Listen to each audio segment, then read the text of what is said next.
কচুরি, কচু আর তাল। বাঙালি মতে এই তিনটা জিনিস আমাদের কৌশিকী অমাবস্যাতে খেতে হয়। প্রথমে আমি দিয়ে দিলাম লঙ্কা আর তারপর দিলাম চাল। আমি চালটা প্রথমেই ধুয়ে জলটা ঝরিয়ে রেখেছি। এবার আমি চালটা ভেজে নেব। তার আগে এটার মধ্যে দেব একটু নুন। নুনটা একটু কম দিতে হবে, যেহেতু আমি এটার মধ্যে নারকেল কুড়া চিনি দেব, তো নুনটা বেশি হলে ভালো লাগবে না। এবার নুনটা দিয়ে আমি চালটা নাড়তে থাকলাম। চালটা নাড়াতে রাখতে হবে, নয়তো নিচে পুড়ে যেতে পারে। চালগুলি একটা একটা করে ফুটবে। সবগুলি চাল যখন ফুটে যাবে তখন চালটা লাল হয়ে যাবে। দেখুন আমি আস্তে আস্তে এটা নেড়ে নেড়ে ভাজছি।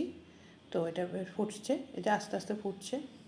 এটা নাড়ার মধ্যে রাখতে হবে, নাইলে যদি নিচে কালো হয়ে যায় দেখতে সুন্দর লাগবে না। দেখুন চালগুলি ফুটফুট করে ফুটছে, বেশ ভালো লাগছে।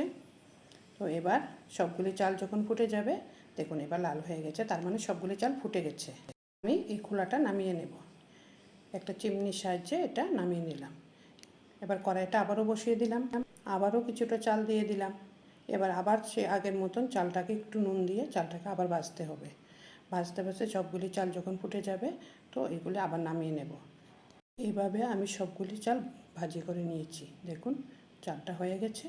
এবার আমি চালটাকে পাউডার করে নেব। একটা মিক্সিতে ঢেলে চালটাকে আমি পাউডার করে নেব। একটা মিক্সিতে ঢেলে নিচ্ছি। সবগুলি একসঙ্গে হয়ে যাবে।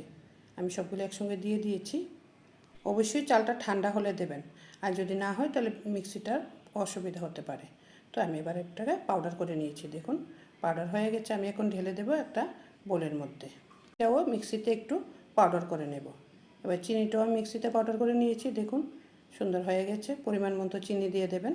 নারকেল কুড়াটাও দিয়ে দিয়েছি। চিনি আর নারকেলটা মিশে যে জলটা বেরোবে ওইটা দিয়ে আমার চালটা ফুলে যাবে। এবার এটাকে আস্তে আস্তে মিক্স করতে হবে। দেখুন আমি আস্তে আস্তে এটা মিক্স করে নিচ্ছি। মনে হচ্ছে আরেকটু নারকেল দিতে হবে, তো আমি আরেকটু নারকেল দিয়ে দিয়েছি। দেখুন আরেকটু নারকেল দিয়ে এবার আমি এটাকে হাত দিয়ে ডলে নেব। এবার হাত দিয়ে আস্তে আস্তে এটাকে ডলবো। আস্তে আস্তে এটা ডলে নিচ্ছি। এবার চিনি আর নারকেলটা মিলে চালের গুঁড়াটা ফুলে উঠছে। এখানে আলগা কোনো জল ব্যবহার করতে হবে না।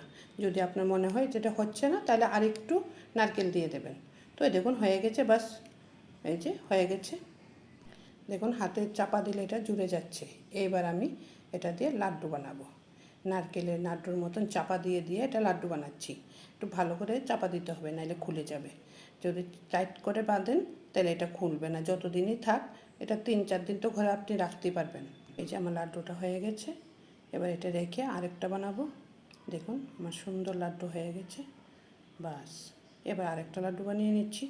এইভাবে আমি আস্তে আস্তে সবগুলি লাড্ডু বানিয়ে নেব। দেখুন হয়ে গেছে আমার কচুরি। দেখুন কি সুন্দর, দেখতেও সুন্দর লাগছে, খেতেও টেস্টি হবে। আশা করি আপনাদের পছন্দ হয়েছে। আর যদি পছন্দ হয়ে থাকে, এবার চলুন আমরা মা কালীর আশীর্বাদ নিয়ে জয় মা কালী বলে সবাই মিলে খাবো আমাদের এই কচুরিটা।